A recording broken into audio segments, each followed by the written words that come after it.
You could call them gold medal promise keepers who have just been rewarded with a diamond anniversary. When Ruth Christie and Lloyd Shular exchanged vows May the 6th, 1951, they truly meant every word they said. It's hard to grasp the rarity of a 75-year happy marriage. The Shulars say they have no real secrets to their own success, unless you count a simple breakfast table ritual that seems to work every time.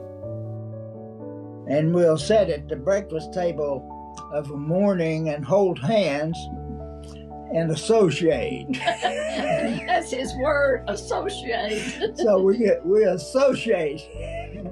And then we talk about all of the things that we're going to do that day and what we need to do and everything. Well, a couple of mornings ago, I asked him, I was just sitting there looking at him, and I said, do you think we've got time to get this annulled at this point before things get out of control? And he said, no. He said, I'll tell you what, let's just leave it alone because I don't have the money for another courtship. So if you're thinking about marriage, or thinking, been there, done that, Ruth and Lloyd can make believers out of all of us.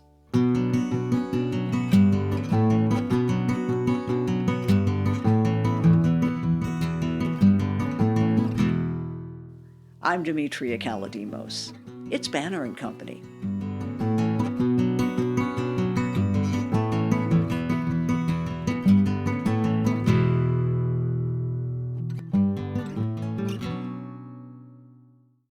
This is wonderful. First of all, let me congratulate you because May the 6th has already come and gone as we record this. So happy anniversary. Thank you. I guess you could say you guys bought the extended warranty, right? We did. We did. Now, do you realize how very rare this milestone is? Have you done any research? I haven't done any research, but we are aware. In my whole lifetime, I have never known anyone who achieved this. I did a little research, and at least the AI tells me that 1 in 1,000 couples will reach 75 years. And the only notables I could find on the internet were Jimmy and Rosalind Carter celebrated the 75th. Oh, goodness. We're good in company. You're in fabulous company. Let's start with your early years, childhood. Where did you guys grow up and what was life like? And whoever wants to start. Oh, I'll go ahead and start. We grew up in Knoxville, Tennessee, and had a very normal childhood. We came from similar backgrounds, but different areas of the city. And I first met up with him in high school. Ruth, were you from a big family or only child? No, I had a brother older and a sister younger. And what did Mom and Dad do? Describe your household and your neighborhood. Well, my mother stayed home and took care of the house and the children, and Daddy worked. He was in construction business, and that's what he did. And Lloyd, what about you? I was born in Knoxville, and my mother was a housewife, and my dad was a carpenter. He was a finish carpenter, and did a lot of work there in Knoxville and put the stairway in at the Tennessee Theater and that big dome and the ceiling in the Tennessee Theater up there and things like that. And he hung all the doors in Baptist Hospital. So he had a good life, and my mother did it too. One other thing I might mention about then, Lloyd was the postscript to his family. I was the young one. I had a brother and 2 sisters. And what's the spread? How many years between y'all? I think there was it 11 years between you and Ava? Yeah, about 9 years or so. She was about 9 years older than me. So you were truly the baby. I was a postscript, I think. Now, your dad being such a skilled carpenter, did you learn any of those skills?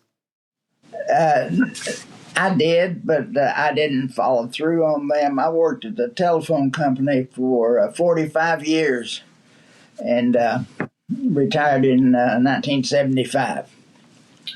But he did acquire lots of fix-it skills. He fixed everything for us. So he did do that. Yeah, I did a lot of things in the house, painting and building and things like that. I learned a lot of things from my dad. Now, you guys met up in high school. Describe the high school years. What year are we talking about, and what was going on in popular culture? Well, I graduated in 47. She graduated in 1948. And so we just become real close while we were in school. Went together for 5 years before we ever got married. And for a date, I had to walk a mile to catch a bus and then fly down and then get on another bus, transfer on it to go down to get her. And then we had to come back when we would go to a movie or something and catch a bus and go all the way into town and go to the Tennessee Theater and then go to the Orange Julius after we got out there. And we came back home, and then I had to take her home and then go back down and catch a bus and then come back up and transfer. I would call that dedication. Yeah, it was a lot of it, yeah. And then I had to walk a mile after I got off of the bus to get home. So you see how exciting our courtship was. That was our courtship. I had to walk a mile after I got off of the bus and had to walk a mile to get on the bus. Do you remember any of those movies you saw at Tennessee Theater? What stands out? I don't remember any of those right offhand. Do you? I don't either. I don't remember. It was too long ago. But I bet you, Ruth, you remember what he looked like. Paint a picture for me. Well, he was considerably taller than I am, with nice curly hair, and I really didn't like him when I first met him. He was just kind of I'd be walking down the hall, and first thing I know, here was him. Hey, Steve. And bring me those two pictures. And no, over here. Then we had an algebra class. You're interfering. We had an algebra class together, and of course, I was dumb as a doornail about it, and he knew all about it, and he'd give me signals, which number did I want, and next thing I knew, the answer came across the aisle. So it just kind of evolved from all of that. Am I hearing a true confession that he helped you cheat at algebra? He did. He did. Well, Lloyd, what was Ruth better at in high school days? You must have been the math whiz, but what was she better at? I don't know. English, I guess. I guess she was real good in English, And she described you as having a good head of curly hair and just always being present, always being there in front of her. Was she a shy girl? To me, she wasn't. No, we just kind of bonded and fell in love with each other. Now, you guys say going together in high school. Besides the once-a-week date or whatever, was that about it? I'm sure you didn't have an opportunity to talk on a private telephone, or did you? No, we just met and talked on, face to face. Now, did you write love letters? No. No. How about like special occasions, birthdays and Valentine's Day and stuff? How was that celebrated in the high school years before marriage? Well, I guess the same way. We would go to eat and we would go to the movie. And there was, after we got a little bit older, he had a car, and we went to a place called Land's Drive-In. And we just thought that was fabulous, that we'd go out there and get a hamburger and French fries. What kind of car was it? You remember, Lloyd? Yeah, it was a 1937 Ford. It belonged to your father. It belonged to my dad. And I'm assuming black, because all the cars were black back then. Yeah, it was black, uh-huh. And how long, you described the multiple bus rides, how long before you got those wheels? Oh, it was a good while before that, wasn't it, honey? I guess it was after he got out of high school. So what happened after high school? First of all, when did you propose? When did you know you were going to propose, Lloyd, and how did you do it? I don't know. Where were we? Oh, I think it was in the car. And I asked her if she would marry me. And I had a ring, and I gave it to her, and she said yes. And it was in a car after we'd been out on a date. Now, did you go and ask her dad's permission and the whole 9 yards? No, I just asked her. Well, we just went in and probably told them at the same time, or maybe it was they were used to seeing him around because we were dating for a long time. Of course, back then we didn't date every day. It was just like on the weekends. So I had their approval anyway, so I didn't have to worry about that. They liked him. Yep, I'm sure. The ring. Is that the ring you still wear? Do you still have it? I still have the diamond in a different mounting. It was diamond solitaire, half-carat diamond ring. And I still have the diamond in another ring. And Lloyd, where'd you get that? First of all, where'd you get the cash for that ring? And do you recall what it cost you?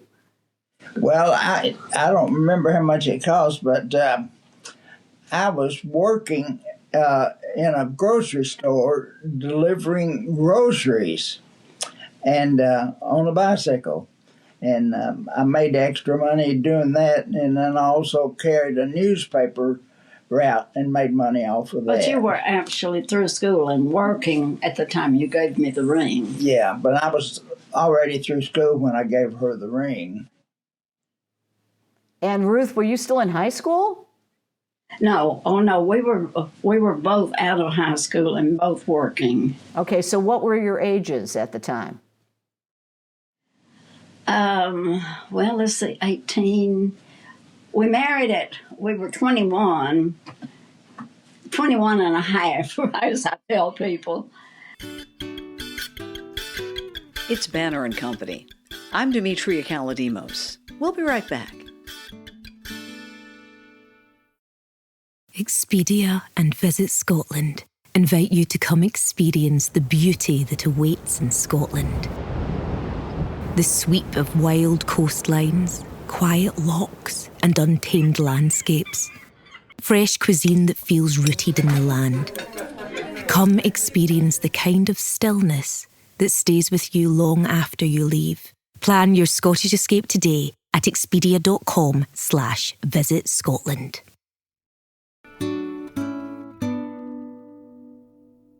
So tell me a little bit about the wedding. What were they like in those days? Was it a big affair? Did invitations go out, or was it punch and cookies and? Well, we had a very interesting story there. We were going to get married on June the 9th, and we had made arrangements for the church, the flowers, and so on. And so on May the 6th, yeah. Early in May, the first part of May, he received greetings from the President of the United States. I got drafted to the Korean War. We had 10 days. So we rushed up We checked, everything was available. The flowers we'd already talked about in the church, everything was available. And so we didn't know what to do. And so our parents, especially Lloyd's daddy, he said, well, I think you should just go on and get married. So long story short, we did. The church was available, the dresses were available, everything was available. The only thing we didn't have, we had to forego a reception because we just didn't have time to order anything. We had just a few days. We got married and went to Florida on our honeymoon and came back, and he immediately went into service at Camp Gordon, Georgia. So where did you find the dress? A neighbor made it for me, and she made all of the bridesmaids' dresses. And luckily, all of them were already, what wasn't finished was almost finished. She was a professional seamstress and did a wonderful job on it. And I used dotted Swiss. I had yellow dotted Swiss for all the bridesmaids. The maid of honor had orchid dotted Swiss. And then they carried the spring flowers. But it was really pretty. And they had mitts to match the dress and a little, kind of a little cap thing. And it was really pretty. And it looks like quite a beautiful veil, too. Was that an heirloom or was that new? I had just been in a wedding the month before to one of my friends, and her veil was my something borrowed. What was your blue? Do you remember? My what? Your something blue. No, I don't remember. I'm sure I had it, but I don't remember what it was. And who stood up with you, and how many of them are still with us? Well, of course, my sister was maid of honor, and I don't remember, with 5 or 6 bridesmaids. And it was pretty. I've got pictures, of course, of the whole thing, but that's about all I can say. There's no one still alive, though, that was in the court. No, Carolyn Yearwood was in there. Yeah, and she's gone. I think I have outlived them all. Yeah, that's probably the case across the board with many of your contemporaries. Yes. Yeah, and then all of the male attendants, I've outlived all of them, too. Most of them were just, my brother was best man. And, of course, he passed on. He was almost 100 years old. Wow. So, his wife was one that played the organ and everything for the church and was the minister's daughter. And so all of that. And then the rest of the men that were in the wedding were high school people, that I went to school with. But all of them have since deceased. So after that honeymoon and you're in the service, how did that work? I was I worked at the telephone company. And so when I went in, they put me in the signal corps and went through basic training. And then after I got out, they put me back into a school at Camp Gordon, Georgia. And so I went through the school and taught Signal Corps Replacement Training Center. And then I was put in charge of the school and had instructors that worked for me. And then Ruth and I both lived off post in Augusta, Georgia. And we rented a room in somebody's home there, which was real good. And we enjoyed that. And I stayed there for the whole entire period of time. They would cut orders for me to go to Korea numerous times, but they always made a mistake. They wanted to spell my name with a C or an E instead of an AR. It was SHULAR, and they'd get a C in it, or they'd get an E, or both. And if it was wrong, you just had to circle it and take it back to the orderly room, and they would reissue orders and leave it off every single time. So I ended up staying there at Camp Gordon for the whole entire time that I was in service. Wow, you got lucky. Yes, I did. Very much.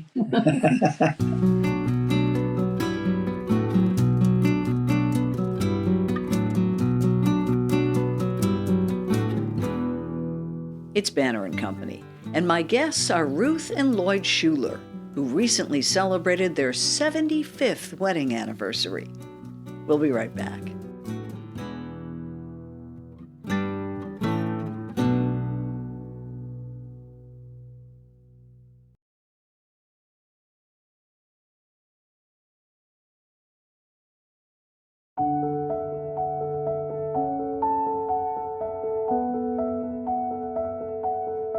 I talked to the Shulars remotely. They were on their iPad, with their younger son Steve offering a little tech support. You might hear him in the background. How did you make your way to Nashville? He was transferred over here from BellSouth. Yeah. And what year was that? 1968. No. 1968. Yeah. Because you went from Knoxville to Kingston. Yeah. Yeah. And then Kingston to here. Yeah. In 1968 is when we moved on Faulkner Drive. That sounds right. Yeah. I skipped the babies. Tell me about that. Well, of course, Kenny was born and christened on our 5th wedding anniversary. And Steve came along 3.5 years later, premature, weighed 3 pounds and 1 ounce. He came to the Baptist hospital for 6 weeks before we could bring him home. Wow. Uh-huh. And he was so little, they had to put a tube in to his stomach to feed him because he would use more energy in the food than he would get. He would use up more energy than he would get out of the food, so they had to feed him with a little tube on that. Now, did you know, Ruth, that he was going to come early? Was there any... Had no clue. No, it just happened, and we didn't know that. I had gone over to visit my mother that afternoon, and it just happened. And, of course, we called the doctor, and they just, said, just wait for a little bit more. And then all the other stuff started, and then I went to the hospital. Yeah, and then I visited Steve every single day while he was in the hospital till he got big enough to come home. Was it touch and go? Yeah, it was, because we didn't know he was in an isolate because he was so premature. We really didn't.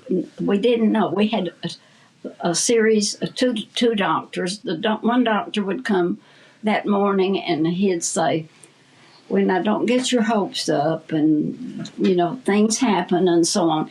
Then the other doctor would come in the afternoon and he'd say, "Well, he's gained 1/2 ounce and I think things are looking up." And then the next morning would start all over again. The next doctor would say, "Now don't get your hopes up. He's real little." And so this went on for days. Wow, that had to be difficult. And of course, when people listen to this, they'll be listening with 2026 ears, but there was no ultrasound. There was no knowing the gender of the baby. Or describe a little bit of that for me, Ruth. A lot of mystery around a pregnancy. There was.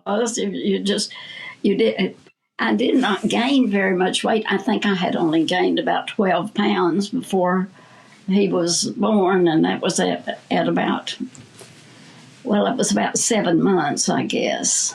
But everything was fine. I'd had no problems or anything. It just happened. They didn't know, and of course we didn't know either. And she didn't even look very pregnant even with it. A lot of people were surprised. Yeah. When you finally brought him home and you had those two little hellions in the house, I mean, 2 sons is a lot to handle. Well, we had prepared Kenny for Steve, and we told him that it was going to be his little brother. And, of course, when he came, we got Kenny over there to look at him and inspect him. But he was never jealous of him or anything. He always, he always loved him. Were those difficult years? I mean, I know Lloyd had a good job, and how quickly did you go to work, Ruth, or did you stay out of the workplace until the guys were in school? I stayed out of the workplace. I did type some thesis for some students at the university at home, but I stayed there, and then, of course, we transferred to Kingston, Tennessee, and Steve started school as first grade in Kingston. And then after that, when we moved to Nashville, he was in the middle of the 3rd grade, and Kenny was in the middle of the 6th grade. But I worked part-time at St. Anne's, and I took them to school, and I'd go to St. Anne's and work, and I'd come back in the afternoons, and I'd be there when they came home. So as far as they were concerned, I'd been there all day. So it worked out quite well. And then as time developed, I worked for the corporate office at Service Merchandise, and I think I was the only regular part-time person they ever had. And I worked for 17 years in the corporate office of training and development. So I enjoyed it very much. Lloyd, a lot of ladies, my mom's age and Ruth's age, didn't work until the kids were well into school. And did you ever have a problem with her working, or was that just, you knew that she was going to go do that? I just went to work and then came back, and Ruth took care of everything while I was gone. How were the chores and the responsibilities in the house divided? I mean, this is a good lesson for people about keeping a marriage going. Who handled the money? How much did you discuss stuff like that? How were decisions made? Give me a little example. Well, we both handled the money, which is very important. We did not live beyond our means. We knew how much money we had. Nobody bought anything big unless it was talked about. We never tried to keep up with the Joneses, so to speak. We just lived within our means, and that. But the first thing we would do when I would get paid would be to get all of the essentials that we had to have. And then if we had anything left over, that was for entertainment. Otherwise, we took care of the principals first. And anything left over, then we would use that for our entertainment. How did you find your house, and where was it? The house the first house that we built was built on a lot close. It was a lot that was 2 lots between my house and my mother and daddy's house. And so we lived over there and had the house built. And my dad, who was in construction, supervised the building of the house over there. So we lived over there as long as we could. And then I got transferred to Kingston and then on to Nashville. Where did you guys live in Nashville? Where did we live? We lived on Faulkner Drive first, and then we moved from there to this location over on Trousdale in '88. And we've been here ever since. How did you find the property? Well, a realtor found the property for us, and we enjoyed the other house, but it was 2 levels. And Lloyd's mother and my mother used to come down to visit us. They called it their vacation. They'd stay a week. And so they were getting older at that time, and it took both of us to get them up and down the steps and so on. And after they left, I said, Lloyd, we're looking at ourselves in 20 years, and we need to get out of this house.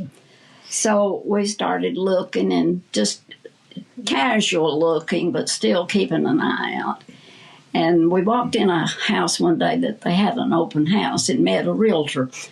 And we told her, you know, she was asking questions, and we told her our story, that we're no urgency, but we would like to move to a one-level house. And she wanted a name, and I said, no, I'm not going to give you anything because I don't want every time my phone to ring, it be you or anything. I said, she said, I'll tell you what. She said, I know what you're wanting, and if I see what I think you want, I'll put the stats in your mailbox. You don't have to call me or anything. If you're interested, you call me. If I don't hear, I'll know you're not. And that's how we found this house. She did that one day, and it was what we wanted. And I walked through the house, and I looked at it, and I said, we're going to buy this house. So she sold our house and sold us this one. And then sold this one to us. Looking back, certainly there were hard times, struggling times. Do any difficult times come to mind? Well, Lloyd was in surgery and had back surgery and was at Baptist Hospital. And Kenny had a ruptured appendix. We had to take him to Baptist Hospital. And I had two of them, one on one floor and one on the other floor. And so that was not a good time.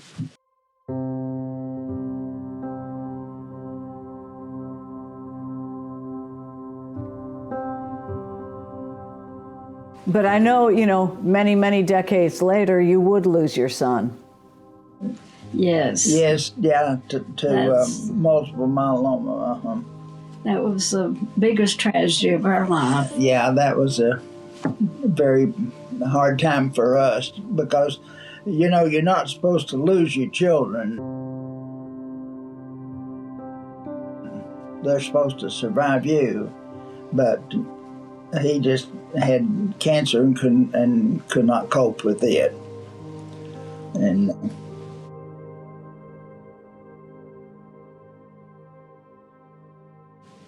we were just petrified. We would just sit here and almost just look at each other and try to figure out what will we do. And we didn't know what to do. It was, it wipes out your sense. You kind of lose track of what's going on. I'll give you an example. When we had the funeral after it was over, I had nieces and nephews from Texas and Knoxville and here and there. And California. And I invited them all to my house after the funeral. And it didn't occur to me that I should have food for all those people until I got out of the car and came in my back door, and I thought, oh no, I should have had food for these people. You just lose track of your senses.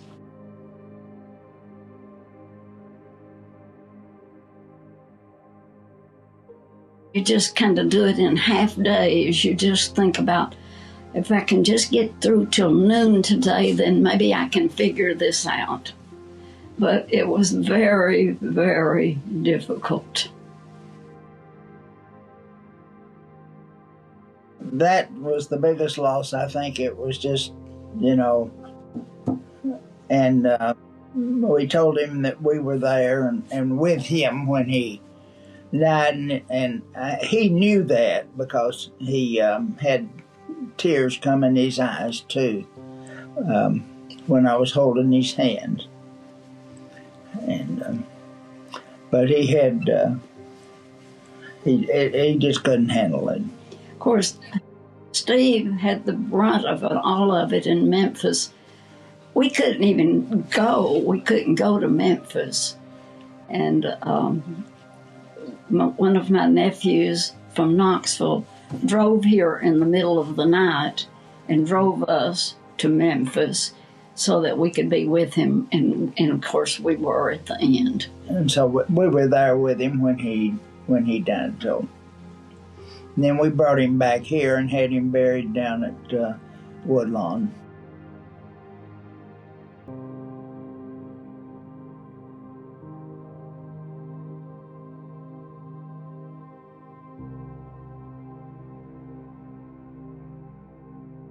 Going back to happier times, what was your biggest splurge ever?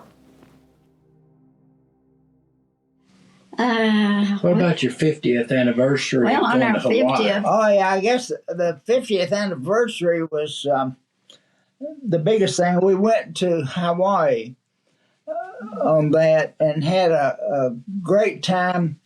And it was really interesting because there was another couple from Long Island, New York, that were married on the same day that we were, and they celebrated their 50th anniversary the same time that ours was. And so everywhere we went, it was both of us really getting a lot of attention while we were in Hawaii and all the places that we were going and so on over there. So it was really a great time. We stayed at The Pink Palace. The Pink Palace in Hawaii, which was a mainstay over there, and it was a beautiful place. And so we also had flowers that we had gotten from Kenny and Steve while we were over there. And so when we left, we were going to Kauai, to another island. And so when we did, there was a newly married couple, and we gave the flowers to that newlywed couple so that they could enjoy them. Well, we couldn't take them with us. We couldn't take those things with us, so we just gave them to them. Well, I'm sure a million people have asked you for advice. What are some of your best tips for people that are newly married, or maybe people that have been 20, 30 years and the spark is fading, or they're worried they're not going to stay together? What's your advice? We've never, ever had a harsh word between the two of us. We've always supported each other. And we'll sit at the breakfast table of a morning and hold hands and associate. That's his word, associate. So we associate. And then we talk about all of the things that we're going to do that day and what we need to do and everything. Well, a couple of mornings ago, I asked him, I was just sitting there looking at him, and I said, do you think we've got time to get this annulled at this point before things get out of control? And he said, no. He said, I'll tell you what, let's just leave it alone because I don't have the money for another courtship. And then she's always threatening me if I do something to put me down on the curb. Sit me down on the curb out there in front of the house.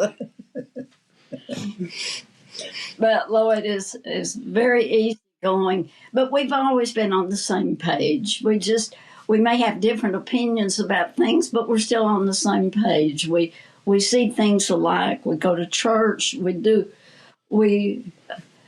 just, if one of us is down, the other one picks up. We've just always been on the same page. About the only thing we ever argue about is who's going to mop the kitchen floor. Who controls the television remote? He does. I usually take care of it, but we always agree on whatever we're going to watch. We've got a computer and a cell phone, and we're on it just about every day. He has an iPhone, and you have all kinds of messages and back and forth to Steve and neighborhood and all kinds of things like that. So we stay in and stay in touch with all of those things there. We go to the gym 3 days a week. Yeah, we go down there and exercise. And and then we've got what we call a peddler. It's a machine. It's a little thing. It's a peddler, and you put your feet on it, and you can rotate it around. And so we use that every single night, which keeps your feet and your legs and everything all exercised. And you've probably seen these things on TV, the elliptic, where people have got their feet on there. Well, we've got one of those. I found it at a junk store and bought it and brought it home, and we just use that every single night for about 30 minutes. Tell her about your pet names that you all have had and why that's important through the years. Tell her about that. Well, I don't know. A few years, he's always called me sweet things. And he used to call me doll a lot. And so I said, well, I guess if I'm a doll, you must be the dolly.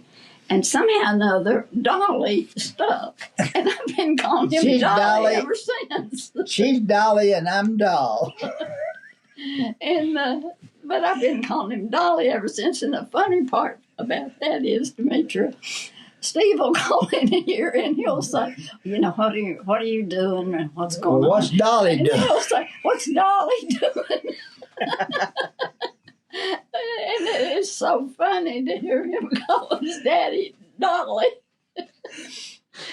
But we do a lot of laughing around here.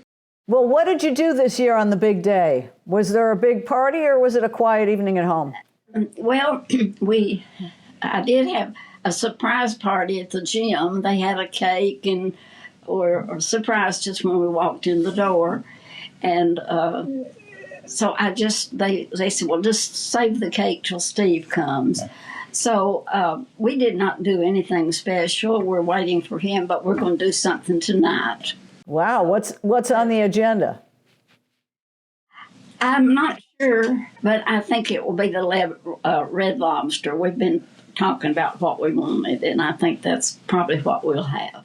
Well, thank you so much, Mr. and Mrs. Shular, and happy belated anniversary. And let's do this again next year on the 76th. Yeah, we'll do that. Okay? Okay. I hope we're still here. Me too. Banner and Company is a production of the New Nashville Banner. This episode was produced and edited by me. The original music is by Verlin Thompson. We hope you'll subscribe wherever you get your podcasts or go to NashvilleBanner.com. You're in good company.